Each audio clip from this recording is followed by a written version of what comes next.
So I came back from a trip recently and I have a problem with my Model 3. And this issue is the same for any Tesla owners, and it's this right here. See all that dirt? That's not good. That looks really bad. And this is just on the rear. If I look at the front, you can see it splash all up onto the side.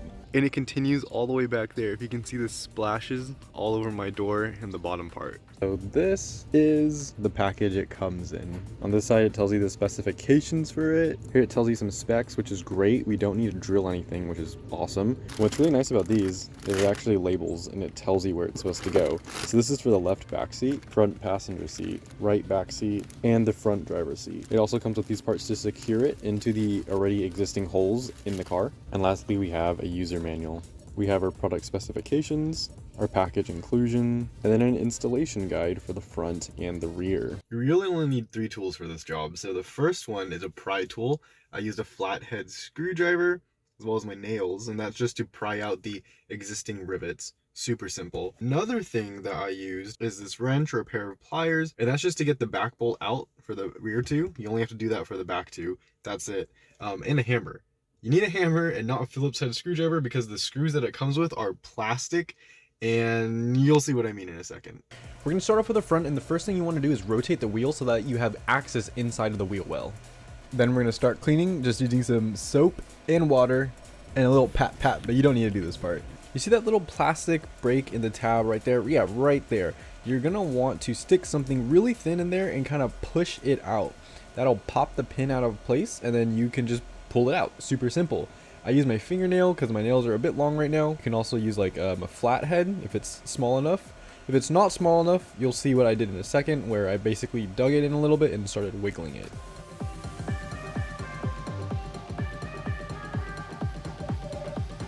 This is what the previous pin looked like versus our new pin, which you can see is longer, probably to compensate for the extra bit of plastic that's going in between the rivet and the metal. This is me more easily popping out the next one. I don't know if I just got a better placement on my driver, but this is it. You're basically going to try to line it up with the holes and then just push in the clip. Now, if the holes aren't aligned, don't fret too much. You can slide it up and down a little bit, and that's pretty much all it is for clipping it onto the frame of the car. And these are the rivet holes you want to align them with. Let us gently insert the rivet into the first hole. Now, there is quite an issue. These mud flaps are great.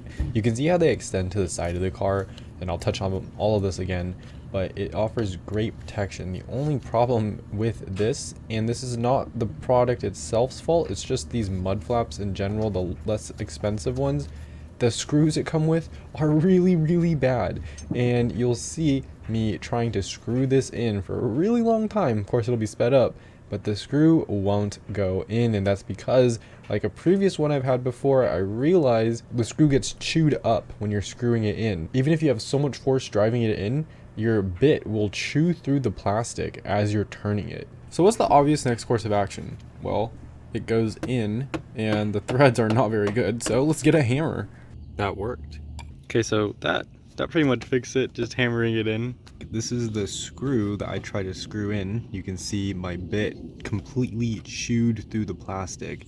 This one is just hammered in, so it's fine for now. If I did ever want to pull it out, I think I would probably do the same thing where I would stick a screwdriver behind this rivet part, try to pop that out. Use like a pulling force to get it out. Basically just pull this off. I don't think it should be that big of an issue, but it does feel super sturdy just sitting in here. It does move on the bottom a little bit, but anything other than a person actually pulling this off, this is not going to come off on its own. Time to install the back one. So there's a clip up top, there's a clip kind of on the bottom, and then there's one hole. So we're going to take it to this back wheel right here. Looks like this when it goes in, and it's pretty much just going to sit in something like this. So first we're going to pop these rivets. I'll do this in real time so that you can see how I'm able to do it with one hand. Just put the screwdriver in there like that, then just twist it and pop it out, and you should just be able to pull it out. So that's that removed. Lastly, there is a screw underneath here that we need to take out. We're gonna loosen and remove this bolt right here. So we're turning left on this. Just a few screws with this, and then after a few turns I can pretty much pull it out with my hand. Pulling it out, it looks something just like this. So we're gonna get the flap, and just like before, I'm going to line it up as best as I can and then just clip it into place up here. So I got that in. You definitely are gonna have to pull this apart.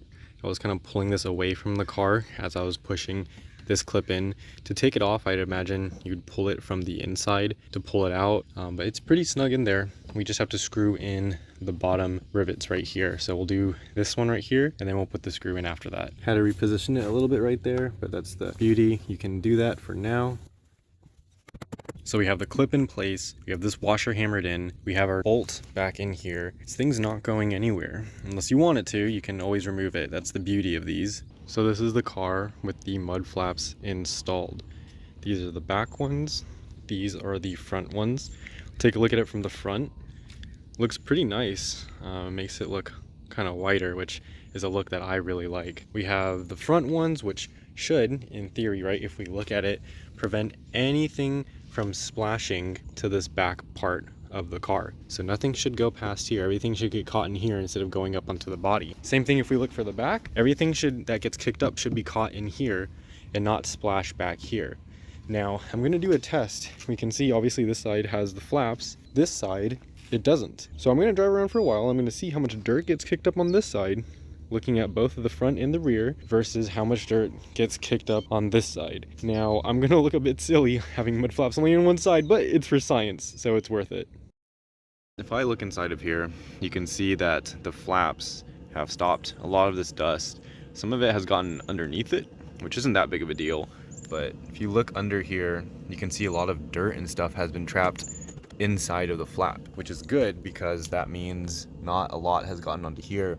This is probably just from before I didn't clean it too well. And if we look in the back, kind of the same deal. You have a lot that has gotten trapped, and if I hit it, a lot kind of falls out, but you have a lot of dirt and stuff that gets trapped in here. And if we look underneath it, it is not that dirty compared to the other side. The other side, you can see pretty gnarly right here. All this dirt knocked up right here. And same for this side, you get a lot more dirt.